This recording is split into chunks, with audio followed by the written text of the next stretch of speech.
بسم اللہ الرحمن الرحیم۔ ان اللہ و ملائکتہ یصلون علی النبی یا ایھا الذین آمنوا صلوا علیہ وسلموا تسلیما۔ اللہم صلی علی محمد وعلی آل محمد۔ محترم خواتین و حضرات، پیام صبح میں ایک بار پھر خوش آمدید۔ میں ہوں آپ کا میزبان انیق احمد۔ خواتین و حضرات، قرآن کریم کا ترجمہ ممکن نہیں ہے، ترجمانی ممکن ہے، فرما رہے ہیں سید ابو العلا مودودی رحمۃ اللہ علیہ۔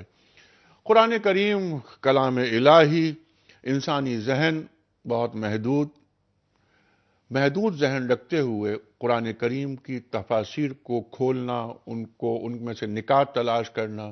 خواتین و حضرات، جن کا سینہ اللہ کھولتا ہے، جنہیں علم دیتا ہے، انہی کو ہم بلواتے ہیں یہاں پر، جو راسخون فی العلم ہیں، جن کے تعلق سے قرآن کریم ارشاد فرماتا ہے کہ فَاسْأَلُوا أَهْلَ الذِّكْرِ إِن كُنتُمْ لَا تَعْلَمُونَ، سوال کرو اہل ذکر سے اگر تم نہیں جانتے۔ آج سے ہم ایک نئی سیریز کا آغاز کر رہے ہیں۔ خواتین و حضرات، بہت سی ای میلز آئیں ہمارے پاس، ٹیلی فون آئے، ایس ایم ایس آئے، اور ہم سے یہ خواہش کی گئی، اور ہمارے جو ویورز کی جو خواہشات ہوتی ہیں ہم انہیں رکھتے ہیں حکم کے درجے پر۔ انہوں نے یہ فرمایا کہ طلاق کے تعلق سے بہت سارے ابہام، بہت سارے اشکالات موجود ہیں، سوسائٹی میں پھیلائے جا رہے ہیں اور پھیلے ہوئے ہیں۔ کیوں نہ ان ابہام کو دور کرنے کے لیے آپ ایک پروگرام کریں، ایک سیریز کریں؟ ہم نے کہا بالکل ٹھیک ہے۔ تو آج ہم پہلا پروگرام طلاق کے موضوع پر کر رہے ہیں۔ لیکن طلاق کے موضوع پر مختلف جو پروگرامز ہوتے ہیں، وہ فقہی نوعیت کے پروگرامز بہت سامنے آ جاتے ہیں کہ طلاق کے الفاظ کیا ہونے چاہیے، فقہ میں طلاق ایک نشست میں 3 ہے یا نہیں ہے، طلاق رجعی کیا ہوتی ہے، طلاق بائن کیا ہوتی ہے، طلاق مغلظہ کیا ہوتی ہے، کون سے الفاظ ادا کریں تو طلاق ہو جاتی ہے، نہیں ہوتی، نیت کیا ہوتی ہے۔ ان پر گفتگو ہم بعد میں کریں گے، لیکن کریں گے ضرور۔ آج ہم بات کریں گے صرف اس موضوع پر کہ طلاق کی پریونشن کے لیے، روک تھام کے لیے، اس ماحول سے دوری کے لیے ہمارا دین ہمیں کیا نصیحت کر رہا ہے۔ خواتین و حضرات، جب نکاح ہم کرتے ہیں نا، اور جب نکاح کا خطبہ پڑھا جاتا ہے تو ہم اللہ تعالیٰ کو گواہ بناتے ہیں، تقوی کا ذکر ہوتا ہے۔ کیا ہم طلاق دیتے ہوئے اور اس مکروہ عمل سے گزرتے ہوئے، جس کے تعلق سے سرکار دو عالم صلی اللہ علیہ وآلہ وسلم فرماتے ہیں کہ حلال چیزوں میں سب سے ناپسندیدہ چیز طلاق ہے، ہم طلاق دیتے ہوئے کبھی ہم نے اللہ تعالیٰ کو یاد کیا؟ اس خوف خدا سے گزرے ہم، جو ہم نے نکاح کے وقت خدا کو گواہ بنا کر ایک عورت کا ہاتھ اپنے ہاتھ میں لیا تھا؟ خواتین و حضرات، ایک بزرگ لڑکی کے خاندان سے، ایک بزرگ لڑکے کے خاندان سے لے لیا جائے، مفاہمت کی جائے، زبان کا استعمال ایسا بے دریغ استعمال نہ کیا جائے کہ جس کی وجہ سے گھر کا ماحول خراب ہو، خاندان ٹوٹ جاتے ہیں، بچوں پہ کتنے برے اثرات ہوتے ہیں۔ دین ہمیں کیا تعلیم کر رہا ہے، اس پر ہم تفصیل سے بات کریں گے۔ لیکن جیسا کہ ہم اور آپ جانتے ہیں کہ پیام صبح کا آغاز ہوتا ہے آیات ربانی کی تلاوت سے۔ چلتے ہیں لاہور، جہاں منتظر محترم قاری خالد عثمان علوی الازہری صاحب۔ بہت شکریہ انیق صاحب۔ آج ہم انشاءاللہ العزیز سورۃ البقرہ کی آیت نمبر 229 تلاوت کریں گے۔ اعوذ باللہ من الشیطان الرجیم، بسم اللہ الرحمن الرحیم۔ الطلاق مرتان، فإمساكم بمعروف أو تسريح بإحسان،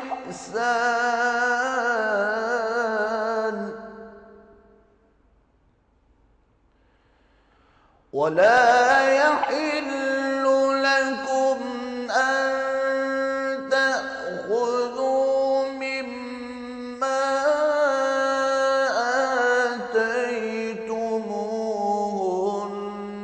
شيئا إلا أن يخافا ألا يقيما حدود الله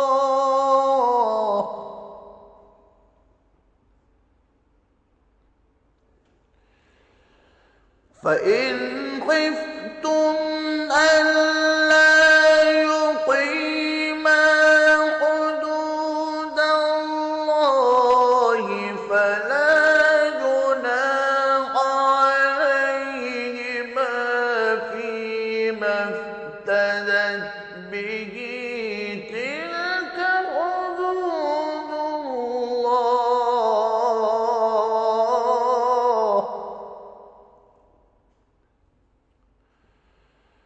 تلك حدود الله فلا تعتدوها ومن يتعد حدود الله فأولئك هم الظالمون صدق الله العظيم جزاک اللہ قاری صاحب، سبحان اللہ۔ خواتین و حضرات، ترجمہ اور آج کی حدیث رسول مقبول صلی اللہ علیہ وآلہ وسلم کے لیے ایک بار پھر لاہور، جہاں ہمارے منتظر ہمارے دوست محمد اسلم راؤ صاحب آپ کی طرف۔ بہت شکریہ انیک صاحب، جزاک اللہ۔ شروع اللہ کے نام سے جو بڑا مہربان نہایت رحم والا ہے۔ طلاق صرف 2 بار ہے، یعنی جب 2 دفعہ طلاق دے دی جائے تو پھر عورتوں کو یا تو بطریق شائستہ نکاح میں رہنے دینا ہے یا بھلائی کے ساتھ چھوڑ دینا ہے، اور یہ جائز نہیں کہ جو مہر تم ان کو دے چکے اس میں سے کچھ واپس لے لو۔ ہاں، اگر میاں بیوی کو خوف ہو کہ وہ خدا کی حدود کو قائم نہیں رکھ سکیں گے تو اگر عورت خاوند کے ہاتھ سے رہائی پانے کے بدلے میں کچھ دے ڈالے تو دونوں پر کچھ گناہ نہیں۔ یہ خدا کی مقرر کی ہوئی حدود ہیں اور ان سے باہر نہ نکلنا، اور جو لوگ خدا کی حدود سے باہر نکل جائیں گے وہ گنہگار ہوں گے۔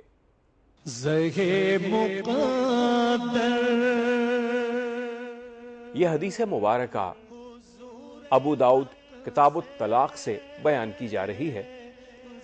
جناب نبی کریم صلی اللہ علیہ وآلہ وسلم نے فرمایا، اللہ تعالیٰ نے جن امور کو مباح کیا ہے ان میں سب سے ناپسندیدہ عمل طلاق کا ہے۔ جزاک اللہ راؤ صاحب، سبحان اللہ۔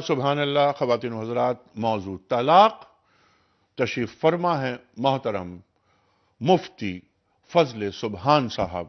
خواتین و حضرات، ہمارے ملک کا بہت مشہور اور معروف نام، سب آپ سے واقف، صاحب نگاہ، اور آپ کے ساتھ تشریف فرما ہے۔ کون آپ سے واقف نہیں؟ جب آپ گفتگو فرماتے ہیں تو ایک دنیا آپ کو سنتی ہے۔ خواتین و حضرات، محترم مولانا شجاع الدین شیخ صاحب۔ دونوں مہمانوں کو خوش آمدید کہتا ہوا میں پہلا سوال رکھنے سے قبل میں چاہتا ہوں کہ کل کے سوال کا کوئز کمپٹیشن میں کل کے سوال کا درست جواب اور آج کا سوال رکھوں آپ کی خدمت میں۔ کل ہم نے سوال یہ رکھا تھا کہ 5 فرض نمازوں کے علاوہ نبی کریم صلی اللہ علیہ وآلہ وسلم پر کون سی دوسری نماز بھی فرض تھی؟ تہجد صحیح جواب ہے۔ آج کا سوال نوٹ فرما لیجئے، سید الشہداء کس صحابی کا لقب ہے؟ سید الشہداء کس صحابی کا لقب ہے؟ 3 آپشنز، حضرت علی کرم اللہ وجہہ، حضرت حمزہ رضی اللہ تعالی عنہ، یا حضرت خالد بن ولید رضی اللہ تعالی عنہ۔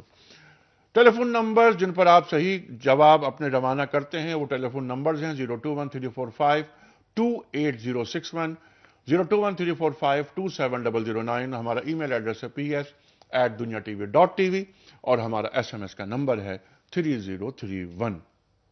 پروگرام کا آغاز مفتی فضل سبحان صاحب سے۔ مفتی صاحب، سب سے پہلے تو آپ کا بڑا شکر گزار، آپ تشریف لائے۔ جزاک اللہ۔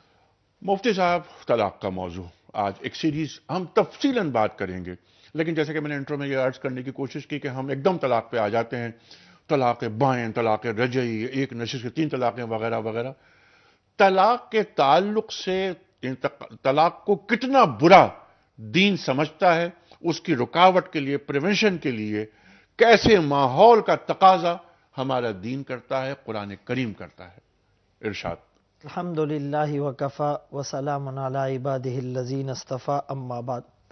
سب سے پہلے تو میں تمہیداً یہ عرض کرتا چلوں کہ یہ بہت باریک اور لطیف نکتہ ہے کہ فقہی زاویے سے طلاق پر گفتگو کرنے کے بجائے اس کی قباحت اور شناعت کو عوام الناس کے سامنے بیان کیا جائے۔ طلاق سے پہلے ایک معاملہ ہوتا ہے جسے نکاح کہا جاتا ہے۔ یہ بھی دیگر معاہدات اور معاملات کی طرح ایک معاہدہ ہے، لیکن کچھ شرائط کے ساتھ اور کچھ فرق کے ساتھ۔ پہلا فرق تو یہ ہے کہ عام معاہدے اور معاملے کے اندر گواہوں کا ہونا ضروری نہیں ہوتا، جبکہ نکاح کے اندر گواہوں کا ہونا ضروری ہے۔ اسی طرح دوسرے معاہدات اور معاملات وقتی ہوتے ہیں، اور نکاح کے بارے میں اسلامی تعلیمات کا تصور اور کانسیپٹ خلاصہ یہ ہے کہ یہ پوری زندگی کے لیے برقرار رہے۔ اسی طرح اس نکاح کے اندر ایک معاہدے اور معاہدے کے ساتھ ساتھ اس کو عبادت کا درجہ دیا گیا، بلکہ امام ابو حنیفہ رحمۃ اللہ علیہ نے عبادت کا تصور معاہدہ نکاح میں غالب قرار دیا۔ اس لیے نکاح کے موقع پر عموماً قرآن کریم کی جن آیات ربانیہ کی تلاوت ہوتی ہیں تو اس کے اندر تقوی کو فوکس کیا جاتا ہے، خوف خدا اور خشیت الہی کی طرف انسانوں کے قلوب کو مائل اور موٹیویٹ کیا جاتا ہے کہ جب خوف خدا اور خشیت الہی آئے گی تو یہ معاہدہ فریقین کی جانب سے انشاءاللہ تادم حیات رہے گا۔ اور یہ معاہدہ، اس کے بنیادی نکات یہ ہیں کہ مرد عورت کے لیے مہر اور نان نفقے کا اعتراف کرتا ہے، اور عورت مرد کو پاک دامنی، حیا اور عفت کی گارنٹی اور ضمانت دیتی ہے۔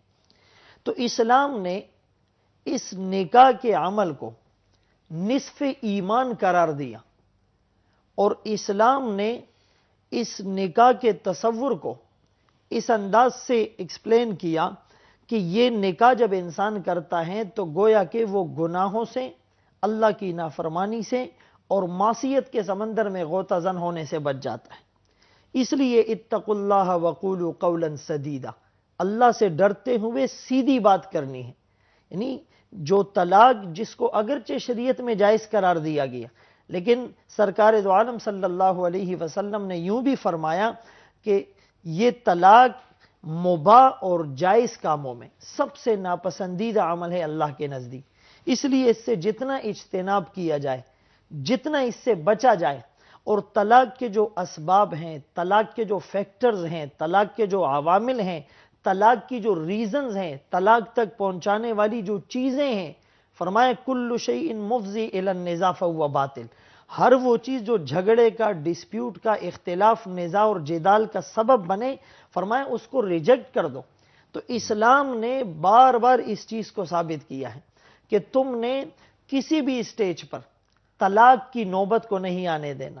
اگر تمہیں خوف ہے نشوزہن، عورتوں کی طرف سے نافرمانی کا، تمہاری حکم عدولی کا اور تمہاری بات کو نہ ماننے کا، تو انیشیل اسٹیج پر فعیزوہن، تم نصیحت کرتے رہو۔ الدین النصیحہ، دین تو ٹوٹل خیر خواہی کا نام ہے۔ اور اس کے بعد بھی فرمایا وَاہْجُرُوهُنَّ فِي الْمَضَاجِعِ، کہ تم اپنے بستر الگ کر لو۔ اور اس کے بعد جو تیسرا درجہ وَضْرِبُوهُنَّ کا فرمایا کہ ان کو سرزنش کے طور پر، تھوڑی سی تنبیہ کے طور پر مارا جا سکتا ہے۔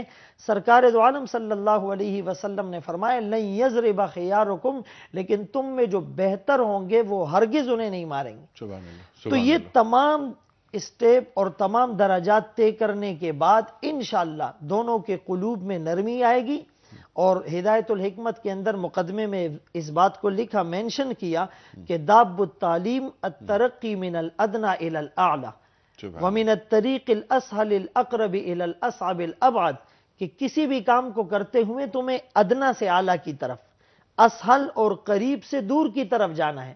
یعنی ڈائریکٹ غصے میں آ کر ایموشنل ہو کر تم نے کوئی ایسی بات نہیں کرنی.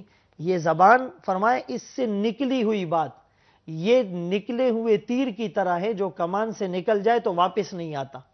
اور یہ زبان کا زخم اتنا شدید ہے, اتنا خطرناک ہے کہ جراحات السنان لہا التیام ولا یلتام ما جرح اللسان. چھری, تیر اور تلوار نیزے کے زخم تو بھر سکتے ہیں, مندمل ہو سکتے ہیں, لیکن یہ زخم جو آپ کی زبان سے نکلا, کسی کے دل کو نقصان پہنچا, یہ زخم کبھی نہیں بھرا جا اور یہ سکتا. کسی کا کوئی کسی نہیں ہے, یہ وہ ہے کہ جس کو میں نے اللہ کو گواہ بنا کر اپنے نکاح میں لیا. اور سرکار دو عالم فرما رہے ہیں صلی اللہ علیہ وآلہ وسلم کہ دنیاوی نعمتوں میں بہترین نعمت بیوی ہے, نیک بیوی. نیک بیوی. یقیناً جب اللہ کو گواہ بنا کر میں لے رہا ہوں کسی عورت کو اپنے نکاح میں, تو وہ نیک بیوی دنیاوی نعمتوں میں سب سے بہتر. شیخ صاحب یہی بات, طلاق کے ماحول کو دور رکھنا ہے, گھر میں آنے نہیں دینا ہے, کیونکہ شیطان یہ چاہتا ہے کہ گھر کو تباہ کرے, رحمان یہ چاہتا ہے کہ گھر بسے رہیں. ارشاد. اعوذ باللہ من الشیطان الرجیم, بسم اللہ الرحمن الرحیم. سب سے پہلے تو میں بھی مبارکباد پیش کر دوں کہ بہت اہم موضوع پر ہم نے گفتگو آج شروع کی ہے, اور عام طور پر اب میڈیا میں چپتے ہوئے وہ موضوعات جن میں ڈیبیٹ آؤٹ آف کانٹیکسٹ کرا کر اسلامی تعلیمات کو غلط طور پر پیش کیا جاتا ہے, ان میں طلاق کا ایک ایشو بھی موجود ہے. یعنی کہ جو ایک انٹرٹینمنٹ کے انداز میں دین پر گفتگو کا ایک رواج ہمارے معاشرے میں میڈیا پر آ چکا ہے, وہاں پھر وہی فقہی مباحث جن پر بولنے کا موقع علماء کو نہیں ملتا, اور آؤٹ آف کانٹیکسٹ وہ چیزیں کوٹ کر کے اسلامی تعلیمات کا مذاق اڑایا جاتا ہے. وہ اس تناظر میں ہماری یہ گفتگو جو الحمدللہ آج ہم شروع کر رہے ہیں بڑی قیمتی, بڑی مبارک ہے. مفتی صاحب نے بھی ارشاد فرمایا کہ طلاق سے پہلے نکاح کا مرحلہ آتا ہے. یعنی طلاق کو ایک انڈیپینڈنٹ ایشو نہیں ہے کہ ویسے ہم اس کو ایک ٹاپک بنا کر ڈسکشن میں لے آئیں نکاح پر گفتگو کے بغیر. یعنی ایک جملہ میں عرض کر دوں بڑا عجیب سا ہے کہ امریکہ میں طلاق کی تعداد جو ہے وہ کم ہو رہی ہے. یہ جملہ بڑا عجیب لگے گا, اس کی وجہ ہے کہ نکاح نہیں ہو رہے وہاں پر. تو طلاق پر گفتگو سے قبل نکاح پر گفتگو تو کریں, اور طلاق کا مطلب ہے آزاد کرنا, علیحدہ کرنا. تو نکاح کا مطلب کیا ہے؟ باندھ دینا, جس کو مفتی صاحب نے فرمایا یہ زندگی بھر کا معاہدہ ہے, اور جس میں ہم لوگوں سے بڑھ کر اللہ رب العالمین کو گواہ بناتے ہیں. اب یہ بات کہ وہ پریونشن والی بات کیا ہے, وہ کیا اسٹیپس ہیں جو نکاح کے ساتھ ہی ہمیں عطا کیے گئے, جو دور کرتے ہیں طلاق کے مرحلے کو یا ماحول کو. آپ نے بڑی خوبصورت بات ارشاد فرمائی جس پر مجھے ایک آیت اور ایک حدیث یاد آئی. اللہ رب العالمین کیا فرماتا ہے سورۃ البقرہ آیت نمبر 187 187, ہنہ لباس لکم وانتم لباس لہن. وہ بیویاں تم مردوں کے لیے, تم شوہروں کے لیے لباس ہیں, اور تم شوہر ان بیویوں کے لیے لباس ہو. ہمارے اس وجود سے فزیکلی جو قریب ترین شے ہے وہ یہ لباس. اس قدر ملاپ, اس قدر قربت, اس قدر جوڑ ہے جو رب العالمین چاہتے ہیں کہ شوہر و بیوی کے درمیان ہو. یہ رحمان کی اسکیم اور منشا اور چاہت ہے. شیطان کیا چاہتا ہے؟ وہ مسلم شریف کی روایت کہ روزانہ وہ اپنا دربار لگاتا ہے سمندر پر, اور اس کے ایجنٹس آ کر کارگزاری سناتے ہیں. کل سورۃ الناس پر گفتگو ہوئی, من الجنۃ والناس, شیطان کے ایجنٹ انسانوں میں بھی ہیں, جنات میں بھی ہیں. تو شیطان کے ایجنٹس جو آ کے کارگزاری سناتے ہیں, کوئی کہتا ہے میں نے فلاں کو گناہ پہ لگایا, فلاں کو میں نے نیکی سے روکا, وہ کہتا ہے ٹھیک.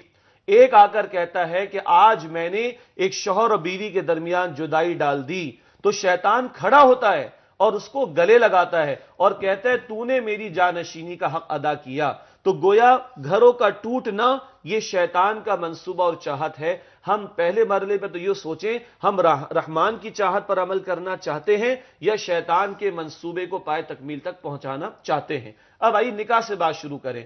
مفتی صاحب نے ارشاد فرمایا جن آیات کی طرف میں چاہتا ہوں کہ وہ ہمارے سامنے بھی ہوں. سورہ آل عمران آیت نمبر 102, سورہ نساء کی آیت نمبر 1, سورہ احزاب کی آیت نمبر 70 اور 71. یہ 4 آیتوں کا بہترین انتخاب ہے نبی اکرم صلی اللہ علیہ وسلم کا, جو آپ نکاح کے خطبے میں ارشاد فرماتے. اور یہ جو ہمارے قرآن صرف برکت کے لیے پڑھا جاتا ہے, برکت ضرور ملتی ہے, ثواب ضرور ملتا ہے, لیکن نبی صلی اللہ علیہ وسلم نے برکت کے ساتھ برکت سے بڑھ کر مقصد کے لیے 4 آیتوں کا انتخاب کیا. اگر صرف برکت مقصود ہوتی تو آیت الکرسی سے عظیم کوئی آیت نہیں, اور سورۃ الفاتحہ سے عظیم کوئی سورت نہیں. یہ بہترین انتخاب پڑھیں خود جا کر، جن کا نکاح ہو گیا وہ بھی ترجمہ پڑھ لیں. 4 مرتبہ ان آیتوں میں اللہ کا تقوی اختیار کرنے کا حکم. ایک مرتبہ فرمائے وَقُولُوا قَوْلًا سَدِيدًا، بات کو صحیح کہنا، زبان کا درست استعمال کرنا. اللہ کا خوف دل میں ہو اور زبان کنٹرول میں ہو تو 99% کیسز میں طلاق کا معاملہ پیش آ ہی نہیں سکتا. ضمن ایک بات عرض کر دوں، کبھی وہ پوائنٹ آف نو ریٹرن آ سکتا ہے تو اسلام نے گنجائش دی ہے، لیکن جیسے مفتی صاحب نے اور آپ نے بھی ارشاد فرمایا، حلال اور جائز چیزوں میں سب سے زیادہ ناپسندیدہ کام ہے وہ ایک ایکسیپشنل کیس کبھی ہو سکتا ہے پوائنٹ آف نو ریٹرن کا. انڈر نارمل سرکمسٹانسز دین کہتے ہیں اللہ کا خوف تمہارے دلوں میں، زبان پر تمہاری بات صحیح ہو تو یہ چند وہ بنیادی سٹیپس ہیں پریونشن کے. مزید انشاءاللہ ہم گفتگو آگے بڑھائیں گے. سبحان اللہ سبحان اللہ. اور یہاں پر تقوی، خشیت خداوندی، جو 4 آیات قرآن کریم کی ہیں جو ہم خطبہ نکاح میں پڑھتے ہیں، اور یہ روایت اور یہ سلسلہ ملتا ہے ہمیں سرکار دو عالم صلی اللہ علیہ وآلہ وسلم سے. ان 4 آیات پہ خواتین و حضرات رک رک کے بات کریں گے.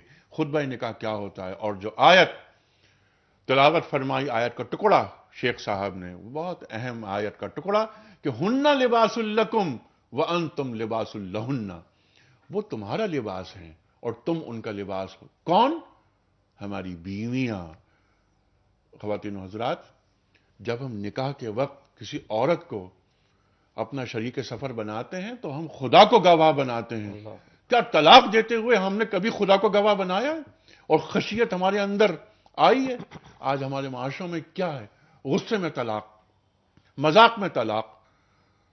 خواتین و حضرات، معاشرے میں، ہمارے معاشروں میں، اسلامی جو معاشرے ہیں ان میں طلاق کا تناسب بڑھ رہا ہے. کیوں بڑھ رہا ہے؟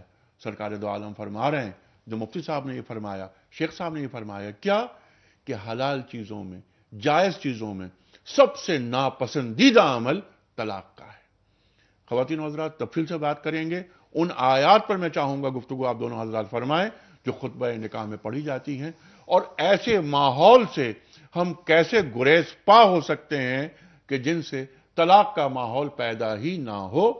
دین کی روشنی میں آ رہے ہیں ایک وقفے کے بعد.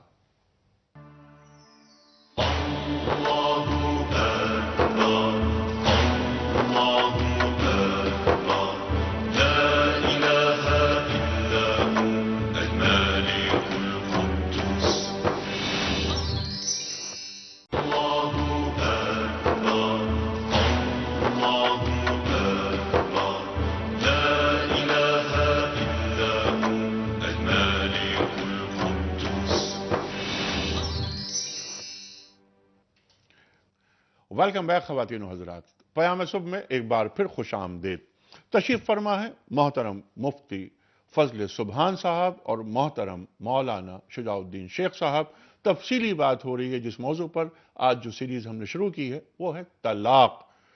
خواتین و حضرات، میں نے انٹرو میں کچھ باتیں کہنے کی کوشش کی تھی، میں اس کا اختصار سے ایک بار پھر آپ کے سامنے گوش گزار کرتا ہوں کہ عام طور پر پروگرامز میں اور گفتگوؤں میں کیا ہوتی ہے بات کہ طلاق کے حوالے سے، طلاق کس طرح کی طلاق ہے، یہ رجعی ہے، بائن ہے، مغلظہ ہے، طلاق کے الفاظ کیا ہیں، ہوئی یہ طلاق یا نہیں ہوئی ہے، ایک نشست کی ایک طلاق ہوتی ہے یا 3 طلاقیں ہوتی ہیں، وغیرہ وغیرہ، عدت کے مسائل، نفع کے مسائل. لیکن کبھی ہم نے غور کیا کہ طلاق ہوتی کیوں ہے؟ سرکار دو عالم صلی اللہ علیہ وآلہ وسلم فرماتے ہیں کہ حلال اور جائز چیزوں میں سب سے ناپسندیدہ چیز طلاق ہے. وہ ماحول کیوں پیدا ہوتا ہے؟ کیا اس کی پریونشن ہو سکتی ہے؟ کیا اس کی روک تھام ہو سکتی ہے؟ ہاں، ہو سکتی ہے. دین کا تقاضا یہ ہے کہ گھر بسا رہے. شیطان کا حربہ یہ ہے کہ گھر ٹوٹ جائے. خواتین و حضرات، ہم نکاح کا جو خطبہ پڑھتے ہیں اور سنتے ہیں اس میں تقوی کا ذکر ہے، خشیت خداوندی کا ذکر ہے. کیا طلاق کے وقت ہمیں اللہ یاد رہتا ہے؟ طلاق کیوں دی جا رہی ہیں اور ہمارے معاشرے میں طلاق کا تناسب کیوں بڑھ رہا ہے؟ اس پر ہم تفصیلی بات کر رہے ہیں. بنیادی گفتگو مفتی صاحب نے اور شیخ صاحب نے عطا فرمائی. مزید گفتگو ہوگی اس موضوع پر، اور ہم خاص طور پر جو 4 آیات پڑھی جاتی ہیں خطبہ نکاح میں اس پر تفصیلی بات کریں گے. لیکن پہلے کل کے سوال کا درست جواب. پھر قرآن اندازی، اور پھر ہم آپ کو دکھائیں گے ایک پیکج کہ جو ہم نے کراچی کی سڑکوں پر کھڑے ہو کر تیار کیا ہے۔ موضوع ہے بڑھتا ہوا طلاق کا رجحان۔ پہلے کل کے سوال کا درست جواب۔ کل ہم نے سوال یہ رکھا تھا کہ 5 فرض نمازوں کے علاوہ نبی کریم صلی اللہ علیہ وآلہ وسلم پر کون سی دوسری نماز بھی فرض تھی؟ صحیح جواب تہجد۔ آج کا سوال نوٹ فرما لیجئے، سید الشہداء کس صحابی کا لقب ہے؟ 3 آپشنز، حضرت علی مرتضی کرم اللہ وجہہ، دوسرا آپشن حضرت امیر حمزہ رضی اللہ تعالی عنہ، تیسرا آپشن حضرت خالد بن ولید رضی اللہ تعالی عنہ۔ صحیح جواب روانہ فرمانے کے لیے ہمارے فون نمبرز ہیں 0213452861، 0213452709۔ اگر آپ ایس ایم ایس کرنا چاہیں تو ہمارا نمبر ہے 3031۔ اگر آپ ای میل کرنا چاہیں تو ہمارا ایڈریس ہے ps@duniatv.tv۔ مفتی صاحب، اس سے پہلے کہ ہم پیکج دکھائیں، ایک پرچی آپ شیخ صاحب کو دے دیجئے تاکہ شیخ صاحب اعلان کریں اس خوش نصیب کا جس نے کل کے سوال کا صحیح جواب بتایا اور دنیا ٹی وی پیش کر رہا ہے، اس کی خدمت میں دینی کتب کا ایک تحفہ۔ جی، معظم صدیقی کراچی سے۔ معظم صدیقی صاحب کراچی سے، آپ کو کتابوں کا تحفہ مبارک ہو۔ اور خواتین و حضرات ملاحظہ فرمائیے، ایک پیکج طلاق کے موضوع پر جو ہم نے تیار کیا کراچی کی سڑکوں پر کھڑے ہو کر۔ جناب والا، مہنگائی بڑھ رہی ہے تو اس وجہ سے انسان ذہنی مریض ہو گیا ہے، اس وجہ سے تھوڑا سا طلاق کا ریشو بڑھ گیا ہے۔ بنیادی طور پر دین کی کمی ہے۔ ہمارے گناہ کی نحوست سے ہی سب کچھ ہو رہا ہے۔ پاکستان میں یہ جو ہے مذہب آزادی زیادہ ہے، اس لیے زیادہ ہو رہا ہے۔ مین چیز آپ کو صاف نظر آ رہی ہے، ہمارا میڈیا نے ہماری نسلوں کو تباہ کر دیا۔ اس میں نہ تو لڑکے کا قصور ہوتا ہے نہ ہی لڑکی کا۔ اس کا قصور تو دونوں کا ہی ہوتا ہے، میاں بیوی، کیونکہ اگر آپ ٹرسٹ کرتے ہیں، انڈرسٹینڈ کرتے ہیں اپنی ریلیشن شپ کو، تو یہ سب پرابلمس آپ کی لائف میں کبھی بھی نہیں۔ حتی الامکان کوشش یہ کی جائے کہ ایک دوسرے کی بات کو سنا جائے، ایک دوسرے کی بات کو رکھا جائے۔ نوجوان نئی نسل ہے نا، وہ اسلام جو صحیح معنوں کا اسلام ہے نا، اس سے بہراور نہیں ہے۔ تعلیم کی کمی ہے۔ تعلیم کے ساتھ ساتھ تربیت بہت ضروری ہے۔ ہمارے چینلوں پہ الٹے سیدھے پروگرام زیادہ آتے ہیں۔ اگر مذہبی پروگرام دیں گے، لوگوں کو اویئرنیس ہوگی، پتہ چلے گا کہ مذہب کیا ہے۔ جیسے کوئی دنیا ٹی وی کا پروگرام آج کل صبح چل رہا ہے، اگر ایسے پروگرام اگر ہر چینل دے تو انشاءاللہ تعالی بہت زیادہ تبدیلی آئے گی۔ بیوی کو چاہیے کہ اپنے شوہر کی خدمت کرے، شوہر کا چاہیے کہ وہ اپنے بیوی کے حقوق ادا کرے۔ نبی کی سنت ہے کہ دین کا شعور جب آ جاتا ہے تو میں ہر قسم کا شعور پیدا کر دیتا ہوں۔ خواتین و حضرات، پیکج آپ نے ملاحظہ فرمایا، کئی جو وجوہ ہیں ان کا ذکر کیا ہمارے اس شہر میں رہنے بسنے والوں نے۔ غربت، ایک صاحبہ نے کہا غربت ہے۔ پھر میڈیا کا بھی ایک کردار جو بتایا گیا، کیا ہمارا میڈیا ذمہ دارانہ کردار ادا کر رہا ہے؟ تیسری بات یہ کہ دین کا شعور نہیں ہے۔ دین کے شعور کے حوالے سے ہی یہ بات ہو رہی ہے کہ جب خطبہ نکاح پڑھا جاتا ہے تو اس میں ہم کیا پڑھتے ہیں، اس کے معنی اور مطالب کیا ہیں، وہ ہم جاننا چاہیں گے محترم مفتی صاحب سے۔ مفتی صاحب، نکاح کے موقع پر عموماً جو آیات پڑھی جاتی ہیں، سورہ نساء کی ابتدائی آیات، یا ایھا الناس اتقوا ربکم الذی خلقکم من نفس واحدہ، اتقوا اللہ وقولوا قولا سدیدا، اتقوا اللہ حق تقاتہ، اتقوا اللہ ولتنظر نفس ما قدمت لغد واتقوا اللہ۔ تو اس سے ایک بات تو یہ ثابت ہوئی کہ قرآن کریم میں نکاح، طلاق اور دیگر تمام معاملات میں اور عبادات میں تقوی کو ایک خاص امتیاز اور فوقیت عطا کی گئی ہے۔ اس کا ثبوت اس سے بھی ہوتا ہے کہ تقوی کو رب کریم نے بعض مواقع پر ایک آیت میں 2 دفعہ اور بعض مواقع میں ایک آیت میں 3 دفعہ بھی ذکر کی، جیسے یا ایھا الذین آمنوا اتقوا اللہ ولتنظر نفس ما قدمت لغد واتقوا اللہ۔ ایک عام انسان جب اپنی گفتگو میں کسی ایک چیز کا ذکر 2 بار کرے تو اس سے تاکید اور پختگی مراد ہوتی ہے، تو خود رب العالمین جب ایک ہی آیت میں تقوی کا ذکر 2 دفعہ کرے اور پھر ایک مقام پر لیس علی الذین آمنوا وعملوا الصالحات جناح فیما طعموا اذا متقوا وآمنوا وعملوا الصالحات ثم اتقوا وآمنوا ثم اتقوا واحسنوا. اس آیت کریمہ میں رب کریم نے تقوی کا ذکر 3 دفعہ فرمایا. تو تقوی کو بہت زیادہ اہمیت دی گئی ہے. سرکار دو عالم صلی اللہ علیہ وسلم کی خدمت اقدس میں ایک صحابی سوال کرتا ہے کہ آپ مجھے وصیت فرمائیں لیکن جو جامع ہو، جو خلاصہ ہو، ماحصل ہو، جو مغز ہو ساری نصیحتوں کا اور ساری وصیتوں کا. تو آمنہ کے لال عبداللہ کے نور نظر محمد مصطفیٰ احمد مجتبیٰ صلی اللہ علیہ وسلم کی لسان مبارک سے جو مبارک کلمات نکلتے ہیں تو وہ کیا ہیں کہ اتق اللہ، تم اللہ سے ڈرو اور تمہارے اوپر لازم ہے تقوی کو اختیار کرنا. اور ایک موقع پر جب کوئی سوال کرتا ہے کہ میں سب سے بڑا عبادت گزار بننا چاہتا ہوں، تو یوں آپ نے ڈیفائن نہیں کیا کہ تم کثرت سے نمازیں، روزے، زکوٰۃ، حج اور دیگر ارکان ادا کرو، بلکہ فرمایا جب تم تقوی اختیار کرو گے تکن عبد الناس، تم لوگوں میں سب سے بڑے عبادت گزار بن جاؤ گے. اب تقوی ہے کیا؟ علماء نے لکھا ہے کہ اس کے 2 معنی ہیں، ڈرنا اور بچنا.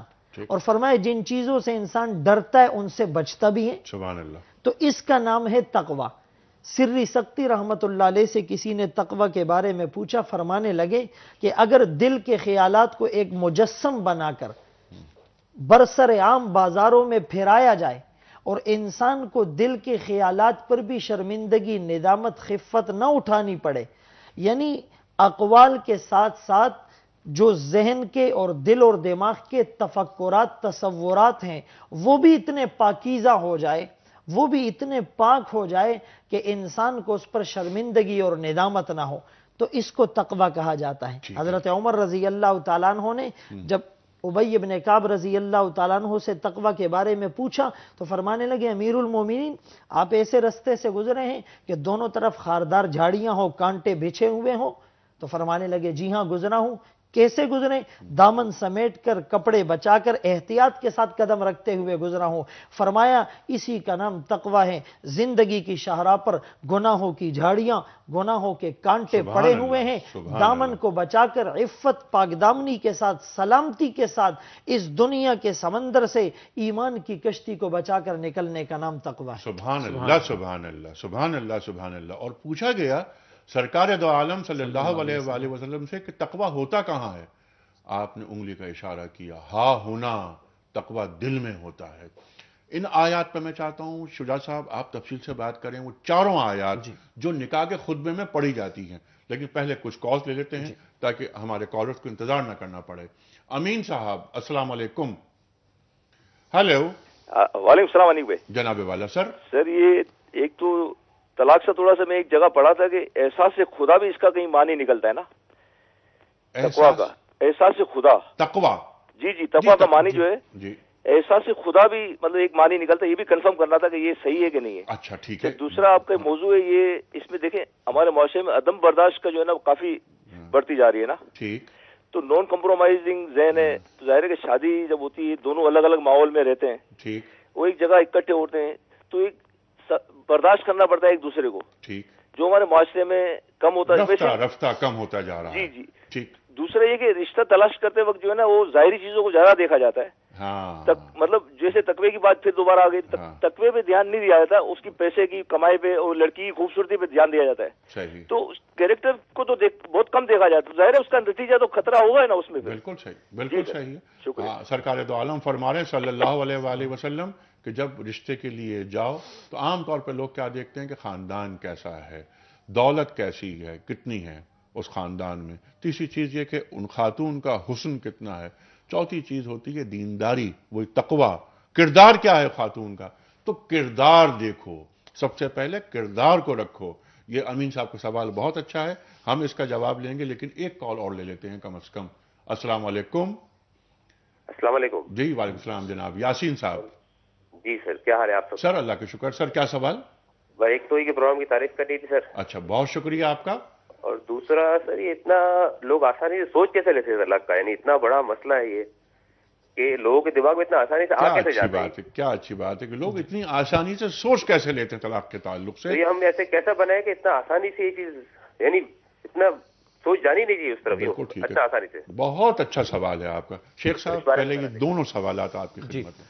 جو پچھلے سوال آیا اس میں ایک بات آئی کہ وہ کمپرومائزنگ ایٹیٹیوڈ کیوں نہیں آتا اور عدم برداشت کا معاملہ کیوں ہوتا ہے. تان وہیں آگے ٹوٹتی ہے. نمبر 1 کہ خوف خدا دل میں نہ ہو. دوسری بات، نبی علیہ الصلوۃ والسلام نے مردوں کو فرمایا کہ دیکھو تم میں سے کوئی شوہر اپنی بیوی سے بغض اور عناد نہ رکھے. اگر اسے اپنی بیوی کی کوئی ایک ادا پسند نہیں آ رہی تو تلاش کرے کوئی دوسری ادا پسند آ ہی جائے گی. اور میں عرض کیا کرتا ہوں کہ وہ ایک ہی ادا کو دیکھ لے کہ جس بیوی نے، جس عورت نے اپنے باپ کو، اپنی ماں کو، اپنی بہن کو، اپنے بھائی کو، اپنے گھر کو، اپنے گھر کے آرام کو، سب کو چھوڑ کر تمہارے حوالے کر دیا، اور تم اس سے کیا تقاضا کرتے ہو اور کس قربانی کا تم اس سے مطالبہ کرتے ہو. یہی بات میں اپنی بہنوں کو سمجھاتا ہوں کہ کل تک جب یہ شوہر اس کا نکاح تم سے نہیں ہوا تھا، جس کو ہم کہتے ہیں کہ فری میں وہ گھومتا تھا، جو پیسہ آتا اڑا دیا کرتا تھا، لیکن بڑوں نے نکاح کر کے اس کو باندھ دیا ہے. اب تمہارے یعنی بیوی کے ڈور اسٹیپ پر یہ تمہاری حاجات کو پورا کر کے لاتا ہے، اور کل اولاد ہوگی، دونوں کی ہوگی، اس کی کفالت کی ذمہ داری ادا کرے گا. تمہیں باہر کے جھمیلوں سے، کمانے سے اس نے فارغ کر دیا، اور اس نے اب تمہارے اوپر، اپنی اولاد اور تمہاری اولاد پر سب کچھ لگانا شروع کر دیا، اور اس سے تم کس قربانی کا تقاضا کرنا چاہتی ہو. اس انداز سے دیکھیں گے تو ہمیں نظر آئے گا کہ گھر بچ سکیں گے، ٹوٹنے سے بچ سکیں گے انشاءاللہ تعالی. بھائی نے ہمارے کہا کہ تقویٰ کے معنی احساس خدا کے بھی ہوتے ہیں. وہی بات مفتی صاحب نے ارشاد فرمائی جس کو ہم خوف خدا کہہ رہے ہیں. احساس خدا کا مطلب میں جو کہہ رہا ہوں، کر رہا ہوں. آج اپنے اختیار کو ایک مرد وہ سمجھتا ہے کہ میں بڑا ہوں، تو یاد رہے کہ سب سے بڑا اللہ سبحانہ و تعالی ہے. کل اس کے سامنے جواب دینا ہے اس کو. یہ احساس خدا ہوگا تو بخدا گھر سیدھا ہو جائے گا بالکل انشاءاللہ تعالی. اور یہ توڑے اس بات کا کہ الرجال قوامون علی النساء، کہ مجھے قوام بنایا گیا ہے. میں اوپر ہوں، لیکن اللہ تعالیٰ تو سب سے اوپر ہے، سب سے اوپر ہے، اور مجھے جواب دہی میری ہوگی اس کے سامنے. جی مفتی صاحب. اسی پر بہت اچھی بات کہ الرجال قوامون علی النساء، عام میننگ تو اس کی یہ لی جاتی ہے کہ اللہ نے مردوں کو عورتوں پر قوی بنایا، لیکن علماء نے لکھا یہ بطور قیم، نگران بنایا ہے، ذمہ داری کفیل بنایا ہے. اور بعض علماء نے لکھا ہے کہ یہ قوامون یہ دنیاوی معاملات کے اعتبار سے ہیں، اس سے مردوں کی عورتوں پر اخروی فضیلت ثابت نہیں. اور دوسری چیز قرآن کریم کی ایک آیت میں رب فرماتے للرجال علیہن درجہ. تو علماء نے لکھا ہے، ابن عباس رضی اللہ عنہما کی تفسیر یہ ہے کہ درجہ کا مطلب کہ مردوں کے لیے بنسبت عورتوں کے تحمل مزاجی زیادہ ہوگی، ان کا ٹالرنس لیول زیادہ ہوگا. اسی وجہ سے طلاق کا اختیار عورت کو تفویض نہیں کیا، مرد کو کیا. اب اگر مرد طلاق میں جلدی کرتا ہے تو یہ اپنے اس مقصد تخلیق کو اور مقصد قوام کو کھو بیٹھتا ہے. اس لیے اس کا تحمل، اس کی بردباری، اس کا ٹالرنس لیول وہ بہت زیادہ ہونا چاہیے. سبحان اللہ، سبحان اللہ، سبحان اللہ، سبحان اللہ. اور شیخ صاحب نے جو ایک بہت اہم بات، سبحان اللہ، سبحان اللہ، کہ اگر بیوی میں کوئی خامی ہے تو خوبیوں کے ذریعے اس خامی کو ختم کر دیا جائے کہ میری بیوی میں یہ خوبی بھی تو ہے، یہ خوبی بھی تو ہے. اور سب سے بڑی خوبی یہ کہ وہ اپنے ماں باپ کو چھوڑ کے آ رہی ہے، بہن بھائیوں کو چھوڑ کے آ رہی ہے میری خاطر. اللہ اکبر. اچھا، یہ سوال ایک بڑا اچھا آیا تھا کہ لوگ یہ آسانی سے سوچ کیسے لیتے ہیں طلاق کے تعلق سے. یہ تو ہمارے بھائی نے سوال کیا نا طلاق دینے کے بارے میں. میں سوال کرتا ہوں کہ لوگ اتنے آسانی سے قتل کیوں کر دیتے ہیں کسی کو؟ لوگ پورے 100 لوگوں کو بم بلاسٹ میں اڑا کیوں دیتے ہیں؟ لوگ ایک حملے کے اندر 50 لوگوں کو قتل کیسے کر دیتے ہیں؟ لوگ علماء امت کو شہید کیسے کر دیتے ہیں؟ لوگ کسی کے 4 بچوں کے باپ کو بڑے آرام سے کس طرح قتل کر دیتے ہیں؟ 2 بھائی 3 بھائیوں کو ایک ساتھ کس طرح قتل کر دیتے ہیں؟ ایک باپ اور 2 اس کے بیٹوں کو کس طرح قتل کر دیتے ہیں؟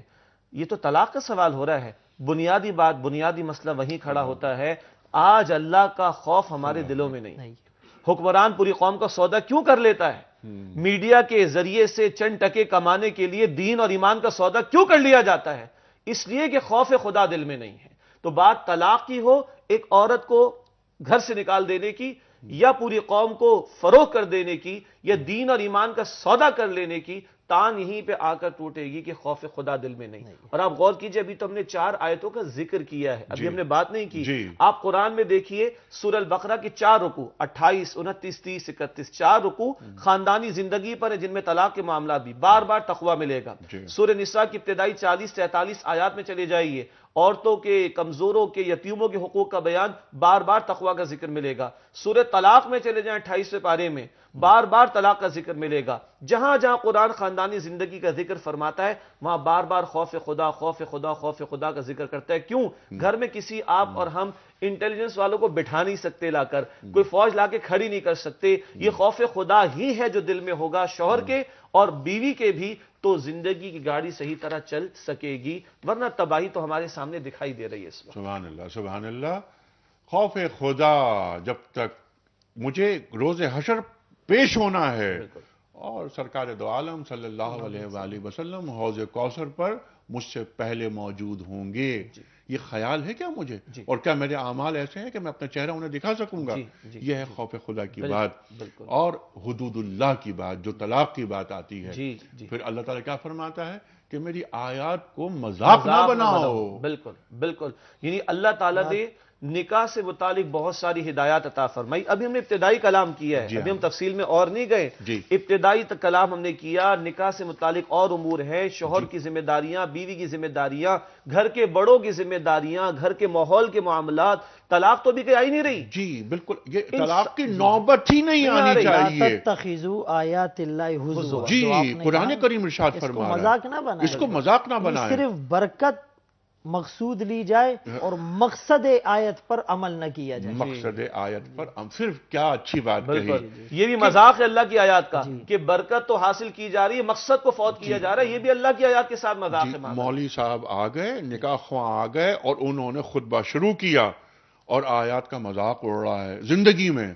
وہاں پر ہم جو 4 آیات پڑھ رہے ہیں، ذرا میں چاہتا ہوں اس کا اختصار سے آپ جائزہ لے لیجئے. دیکھیے سورہ آل عمران آیت نمبر 102، یا ایھا الذین آمنوا اتقوا اللہ حق تقاتہ ولا تموتن الا وانتم مسلمون. اے ایمان والو، اللہ سے ڈرو، اللہ کا تقوی اختیار کرو جیسے کہ اللہ کا تقوی اختیار کرنے کا حق ہے، اور مرنا تو اسلام کی حالت پر مرنا. اب شوہر بھی مسلم ہو 24 گھنٹے، بیوی بھی مسلم ہو 24 گھنٹے، ساس سسر بھی مسلم ہو 24 گھنٹے، داماد اور بہو بھی متقی ہوں اور مسلم ہو 24 گھنٹے. یہ ہے تقوی. دوسری آیت ہے سورۃ النساء کی پہلی آیت، فقط ترجمہ میں رکھ دوں آپ کے سامنے. یا ایھا الناس اتقوا ربکم، اے انسانوں اپنے رب سے ڈرو. الذی خلقکم من نفس واحدہ، جس نے تمہیں ایک نفس واحد آدم علیہ السلام سے پیدا فرمایا. وخلق منها زوجها، انہی سے ان کی زوجہ ام حوا کو پیدا فرمایا. وبث منہما رجالا کثیرا ونساء، اسی پہلے جوڑے سے بہت سے مردوں اور عورتوں کو پھیلا دیا. کوئی اونچ نیچ نہیں، سب ایک اللہ کی مخلوق اور آدم و حوا کی اولاد ہونے کے ناطے بالکل برابر. فضیلت کا معیار فقط تقوی ہے. ان اکرمکم عند اللہ اتقاکم. بالکل، اللہ کے نزدیک تم میں سب سے بڑھ کر عزت والا وہ ہے جو سب سے بڑھ کر اللہ کا تقوی اختیار کرے. مزید سورہ نساء کی پہلی آیت، مفتی صاحب نے فرمایا تھا نا، ایک اس آیت میں بھی 2 مرتبہ تقوی. واتقوا اللہ الذی تساءلون بہ، ڈرو اس اللہ سبحانہ وتعالی سے جس کا نام لے کر سوال کرتے ہو، یہ رشتے طے کرتے ہو، اس کے نام کی لاج رکھنا. والارحام، رحمی رشتوں کا لحاظ رکھنا. خونی رشتے، بلڈ ریلیشنز، نکاح کے ذریعے رشتے بڑھ جاتے ہیں. اب داماد اور ساس کے درمیان پردے کا معاملہ نہیں، جیسے بیٹے اور ماں کے درمیان نہیں ہے. اب بہو اور سسر کے درمیان پردے کا معاملہ نہیں، جیسے باپ اور بیٹی کے درمیان نہیں ہے. یہ رشتے بڑھ گئے، ان کا لحاظ رکھنا. ان اللہ کان علیکم رقیبا، اللہ تم پر نگہبان ہے تم کیا کر رہے ہو. تیسری چوتھی آیت سورہ احزاب آیت نمبر 70 اور 71، چوتھی مرتبہ آیا یا ایھا الذین آمنوا اتقوا اللہ وقولوا قولا سدیدا. اے ایمان والو، اللہ سے ڈرو اور بات کہنا صحیح اور درست. گھر، کاروبار، دوستی، رشتہ داری، جھگڑے شروع ہوتے ہیں زبان کے غلط استعمال سے. زبان کنٹرول میں رکھنا تو کیا ہوگا؟ یصلح لکم اعمالکم ویغفر لکم ذنوبکم، اللہ تمہارے اعمال کی اصلاح فرما دے گا، ورنہ بڑے بڑے اعمال اور بڑی بڑی نیکیاں بد کلامی سے ضائع ہو جائیں گی. وَيَغْفِرْ لَكُمْ ذُنُوبَكُمْ، اللہ تمہارے گناہوں کو بخش دے گا. وَمَن يُطِعِ اللَّهَ وَرَسُولَهُ فَقَدْ فَازَ فَوْزًا عَظِيمًا، جو اللہ اور اس کے رسول کی اطاعت کرے گا وہ عظیم کامیابی حاصل کرے گا. ایک خوشی تو نکاح کر کے تمہیں مل گئی، اصل خوشی وہاں آخرت میں ہوگی، جنت میں۔ اس کامیابی کا معیار کیا ہے؟ جو اللہ اور اس کے رسول کی اطاعت لے کر آئے گا وہ عظیم کامیابی حاصل کرے گا۔ یہ فقط ترجمہ ہے جو میں نے آپ کی خدمت میں پیش کیا ہے۔ سبحان اللہ، سبحان اللہ، سبحان اللہ، سبحان اللہ۔ ایک رشتے کا آغاز ہو رہا ہے، اور اس کے بعد اس رشتہ، پھر یہ اولاد، اور اولاد پھر آنکھوں کی ٹھنڈک، اور پھر میں متقیوں کا امام، میری اولاد میں اس کا امام۔ یعنی یہ نکاح اللہ تعالیٰ کے احکامات پر عمل کرنے کے راستے کھول رہا ہے، اور اس کی برکتوں کو حصول کے راستے کھولتا ہے۔ قرآن کریم کی ایک آیت میں رب کریم فرماتے ہیں ربنا هب لنا من ازواجنا وذریاتنا قرۃ اعین۔ ایک نقطہ یہ سمجھیے کہ اس دعا کی ترغیب دی جا رہی ہے، اے اللہ ہماری بیویوں سے، اولاد سے آنکھوں کی ٹھنڈک عطا فرما۔ اور غور کیجئے وجعلنا للمتقین اماما، کہ ہمیں متقین کے لیے امام بنا۔ اس کو متصل ذکر کر کے اشارہ کر دیا اس بات کی طرف کہ آنکھوں کی ٹھنڈک یہ تب بنیں گے جب متقی ہوں گے۔ متقی وہ ہوتا ہے جس کے دل میں خوف خدا، خشیت الہی ہوتے ہیں۔ کسی نے پوچھا کہ حقیقت حیا کیا ہے؟ امام غزالی رحمت اللہ علیہ فرمانے لگے اللہ یرا کا مولا کا حیث نہا کا، کہ تمہارا مولا تمہیں وہاں نہ دیکھے، نہ پائے جہاں سے تمہیں روکا ہے۔ ایک شخص کا واقعہ ہے کہ وہ باغ کے قریب سے گزرا، دل للچایا، انگور توڑنے کے لیے اندر جانے لگا، اپنے چھوٹے بیٹے کو کھڑا کر کے کہنے لگا کہ اگر باغ کا مالک آئے مجھے سگنل دے دینا، اشارہ دے دینا کہ میں واپس لوٹ آؤں۔ تھوڑی دیر کے بعد بچہ چیختا ہے کہ کوئی دیکھ رہا ہے، کوئی دیکھ رہا ہے، احد یرانا، احد یرانا۔ جب یہ بھاگتا ہوا، گھبراتا ہوا آتا ہے، ادھر ادھر دیکھ کر کسی کو نہیں پاتا، اپنے بیٹے سے پوچھتا ہے کہ کون دیکھ رہا ہے؟ وہ کہتا ہے احد یرانا، ان اللہ کان علیکم رقیبا۔ اس رب کے خفیہ کیمرے، ٹیپ ریکارڈر پوری کائنات میں پھیلے ہوئے۔ یہ ہے تقوی کہ اللہ تعالیٰ مسلسل مجھے دیکھ رہا ہے، اس کے فرشتے میرے ساتھ موجود ہیں۔ اور جو بات آپ نے فرمائی مفتی صاحب، یہاں یہ پروگرام ختم کرتے ہیں، ربنا حب لنا من ازواجنا وذریاتنا قرۃ اعین وجعلنا للمتقین اماما۔ اس سے پہلے کہ میں وہ بات کہوں جو کہنے والا ہوں، کیا ہم اپنے گھروں میں یہ آیت پڑھ رہے ہیں؟ اور کیا اس آیت کے مفاہیم کا شعور بھی ہمیں ہے؟ سبحان اللہ، کیا اس آیت کے مفاہیم کا ہمیں شعور حاصل ہے؟ بنیادی گفتگو تو فرمائی مفتی صاحب نے، آخری بات یہ وجعلنا للمتقین اماما کی جو بات ہے، یہ میری اولاد، میری بیویاں جو مسلمانوں کی اولادیں ہیں، مسلمانوں کی جو بیویاں ہیں، ان کو آنکھوں کی ٹھنڈک بنا اے میرے مولا، اور مجھے ان متقیوں کا امام بنا۔ میری اولاد متقی ہوگی اور امام میں ہوں گا۔ میں اپنے گھر کا امام ہوں، میری اولاد، میری بیوی بچے مجھے دیکھ کر پرورش پا رہے ہیں، میرے کردار کو اڈاپٹ کر رہے ہیں۔ یہ ہے دین، لیکن صرف گفتگو۔ خواتین و حضرات، آج کی بات پیش کرتے ہیں اور پروگرام ختم کرتے ہیں یہاں۔ قول ہے حضرت علی مرتضی کرم اللہ وجہہ کا، صاحب نہج البلاغہ۔ آپ فرما رہے ہیں کہ جو چھوٹی مصیبت کو بڑا سمجھے گا وہ اس سے بھی بڑی مصیبتوں میں گر جائے گا۔ سبحان اللہ، سبحان اللہ۔ کس طرح ایک قوی اور ایسا توانا شخص دیکھنا چاہ رہے ہیں حضرت علی مرتضی کرم اللہ وجہہ۔ جو چھوٹی مصیبت کو بڑا سمجھے گا وہ اس سے بھی بڑی مصیبتوں میں گر جائے گا۔ خواتین و حضرات، انیق احمد کو اجازت دیجیے۔